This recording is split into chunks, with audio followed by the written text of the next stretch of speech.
Welcome back to the Deep Dive. It's so great to have you with us today. Yeah, thanks for joining us. I'm really looking forward to this one. Me too.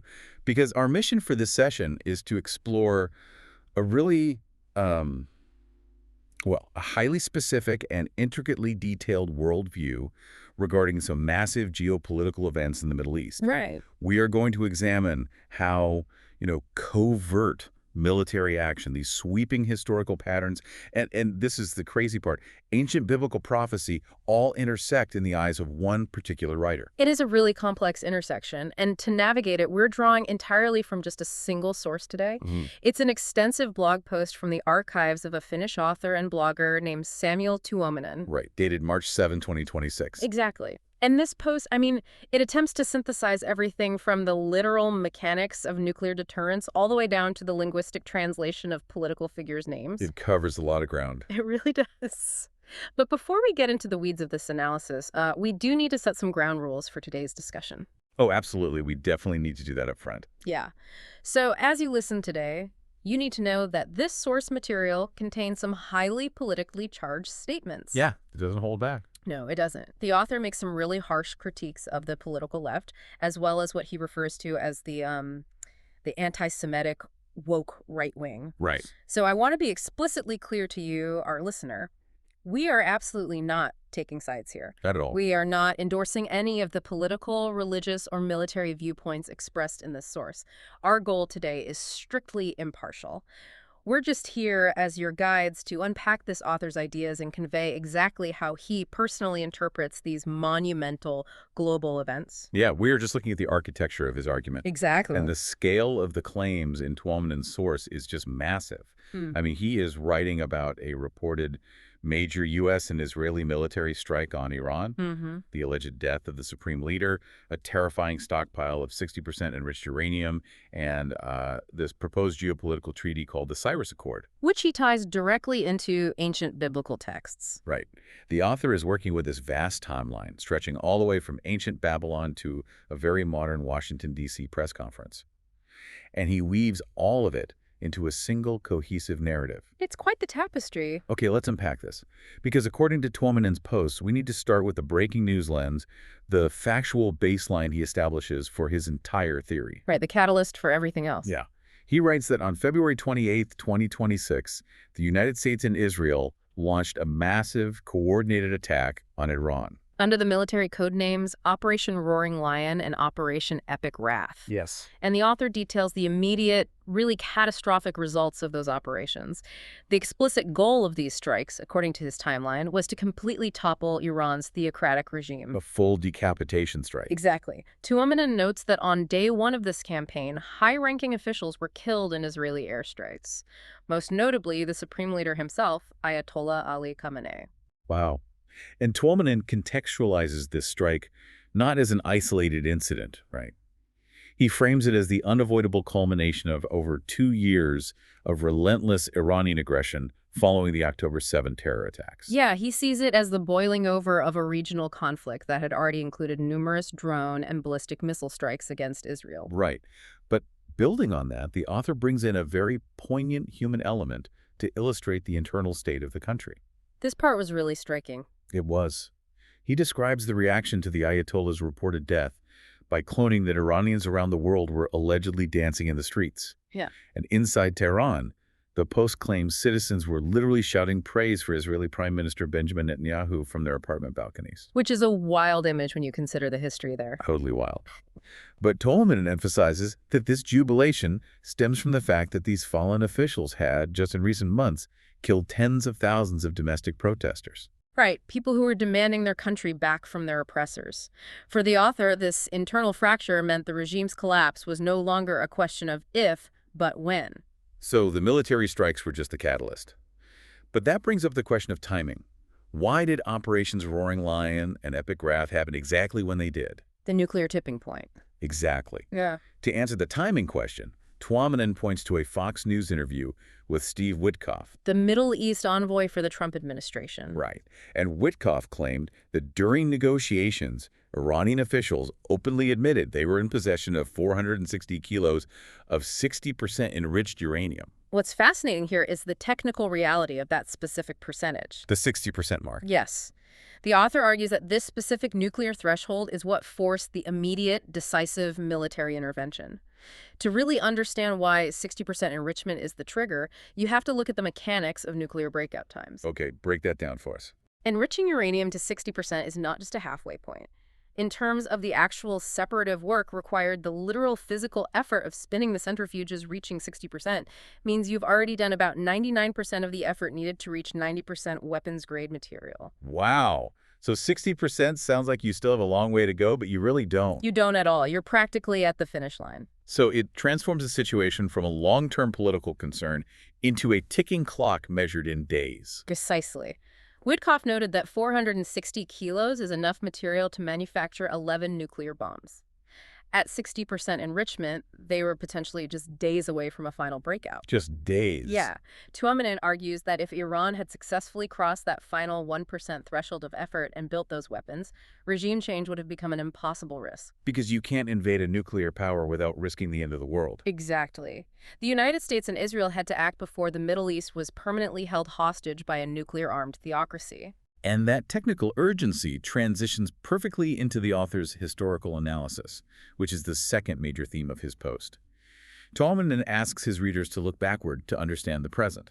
Right, he pulls out a fascinating historical parallel. He brings up the 2002 Axis of Evil framework from the Bush administration, which grouped together Iraq, Iran, and North Korea. And he points out the historical irony that almost exactly 23 years after Saddam Hussein's regime fell, Iran's regime is facing the exact same fate. And this leads right into a geopolitical theory Tuominen presents regarding the survival of dictatorial regimes. It's essentially the WMD paradox. The WMD paradox. Yeah. He asks us to look at Saddam Hussein's playbook. It is a matter of historical record that Saddam had and used chemical weapons in the 1980s. But by the 90s, under intense international pressure and UN inspections, he had largely dismantled those programs. Right. Yet he deliberately maintained the elaborate illusion that he still possessed weapons of mass destruction. So the WMD paradox essentially means that maintaining that illusion wasn't an act of irrational hubris. In this author's view, it was a highly calculated survival mechanism to project strength against his regional enemies. Yes, the illusion of power was his primary shield against his neighbors. Now, Tuominen asks us to contrast Saddam's fate with Libya's Muammar Gaddafi. Who went the opposite route. Exactly. Gaddafi famously surrendered his WMD programs transparently to the West. He opened the doors, let the inspectors in, and gave it all up. The result. In 2011, during the Arab Spring, Western powers intervened and Gaddafi was overthrown and killed. So Tuominen argues that the contrasting fates of Saddam and Gaddafi provided a literal masterclass in regime survival for Pyongyang and Tehran. A very grim masterclass. The lesson being, if you do not possess actual verifiable weapons of mass destruction, your regime will eventually be dismantled by outside forces. That tracks perfectly with the author's reading of Kim Jong-un's behavior. He notes that North Korea accelerated its nuclear provocations and missile tests specifically as a survival mechanism. They wanted to ensure they didn't end up like Libya. Right. It's a strategy of absolute deterrence. And that explains Iran's relentless, unyielding push for that 60% enriched uranium we just talked about. They believed crossing the nuclear threshold was their only permanent life insurance policy. But in Tuominen's timeline, that unyielding push for insurance triggered the very invasion they were trying to avoid. The ultimate tragic irony for the regime. Which raises a massive geopolitical question. If Iran is under this severe attack in February 2026, where is Russia? Because Iran and Russia have been deeply entrenched military allies. Tuominen addresses Russia's absence directly. He argues that Vladimir Putin is currently too deeply bogged down in the protracted war in Ukraine. He just doesn't have the capacity. Right. According to the blog's analysis, Russia simply lacks the military bandwidth, the economic resources, and the political capital to open a massive new front in the Middle East. Especially one against the U.S. and Israel. Exactly. Stepping in to save Iran militarily would require direct armed conflict with them, which would rapidly escalate into a potential global nuclear war. The author concludes that Putin calculated the risk was just too high, leaving Tehran completely isolated. It is a grim geopolitical picture for you, the listener, to step back and observe. Tuominen is outlining a 2-decade timeline where billions of dollars and millions of lives have been dictated by the fact that the mere pursuit of nuclear weapons drives the military strategy of the entire world. It's heavy stuff. It really is. But as we move to the next section of the author's analysis, he shifts the framework entirely. He really does. He moves from the language of the Pentagon and nuclear physics straight to the language of ancient theology. Here's where it gets really interesting. Tuominen doesn't just view these Middle Eastern conflicts as military or historical events. His primary lens for understanding this entire timeline is an eschatological worldview. Meaning he views global politics through the theology of the end times. Right. The ultimate destiny of humanity is described in ancient texts. To him, the daily news is the literal fulfillment of biblical prophecy happening in real time. To illustrate this eschatological lens, he breaks down the scope of the war that initially started in Gaza. He points out that it quickly expanded into what military analysts call a seven-front war. The Ring of Fire. Yes. You had Israel fighting Hamas in Gaza, Hezbollah in Lebanon, Islamic Jihad in the West Bank, the Houthis in Yemen, plus various Shia militias operating out of Syria and Iraq. And all of this was funded and orchestrated by the regime in Iran. And Tuominen takes that modern seven-front ring of fire and maps it directly onto an ancient text, Psalm 83. Yeah, Psalm 83 describes a confederation of ancient nations surrounding Israel, explicitly plotting to wipe the name of Israel from memory. A phrase Tuominen compares directly to the modern charters of several of these militant groups. Exactly. The author takes the ancient names mentioned in the psalm and linguistically correlates them to the modern actors we see on the news today. Let's look at those correlations. He equates the ancient territory of Philistia directly to modern-day Gaza. He looks at the ancient regions of Tyre and Gabal and maps them to modern Lebanon, where Hezbollah operates. And Assyria, in the ancient text, maps onto the modern-day borders of Iraq and Syria. So Tuominen is arguing that the daily military briefings coming out of the Middle East are essentially a play-by-play of thousands of years old psalm. There is, however, a noticeable quirk in this prophetic mapping. A pretty big one, actually. Yeah. The main orchestrator of this modern seven-front war, Iran, is not actually mentioned anywhere in Psalm 83. Right. Tuominen admits this omission, but he rationalizes it by pointing to a historical timeline. He notes that Persia, which is modern-day Iran, simply wasn't a recognized major military power during the time King David would have written or been associated with those psalms. Right. Persia didn't rise to regional prominence until roughly 500 years later, during the era of Cyrus the Great. And this brings up a fascinating methodological point about how the author interprets these texts. In his blog post, Tuominen actually admits to a previous predictive error, which highlights how these ideological frameworks adapt to new historical data. We can call this the Ezekiel dilemma. I like that, the Ezekiel dilemma. The author explains that for years, he believed the current Iranian regime could not fall. Because of the prophecy of Gog and Magog. Yes. Ezekiel chapters 38 and 39 predict a future, massive military coalition attacking Israel from the far north. Crucially, the text explicitly pairs Persia-Iran with a dominant power from the north, which Tuominen, like many in his field, identifies as Russia. So because this apocalyptic attack hasn't happened yet, the author had long assumed the current Islamic Republic had to survive in order to fulfill this prophecy alongside Putin. But the reported success of Operations Roaring Lion and Epic Wrath forced him to adapt his theory. He realized that a regime falling does not negate the prophecy if you look at recent history. Right. He points to Libya and Syria. Exactly. Libya is also listed as an ally in the Ezekiel prophecy. When Gaddafi was overthrown in 2011, observers might have thought the prophetic timeline was broken. Because the state essentially collapsed. But Tuominen observes that over time, Putin managed to build a strong alliance with Khalifa Haftar, a new strongman who controls much of post-Civil War Libya. The author realized that geopolitical alliances routinely survive regime changes. So the framework just flexes. Yes. Therefore, the Islamic Republic of Iran can be completely dismantled today, and a future Iranian government could still hypothetically align with Russia decades down the line to fulfill the Ezekiel prophecy. The framework flexes to absorb the new reality on the ground.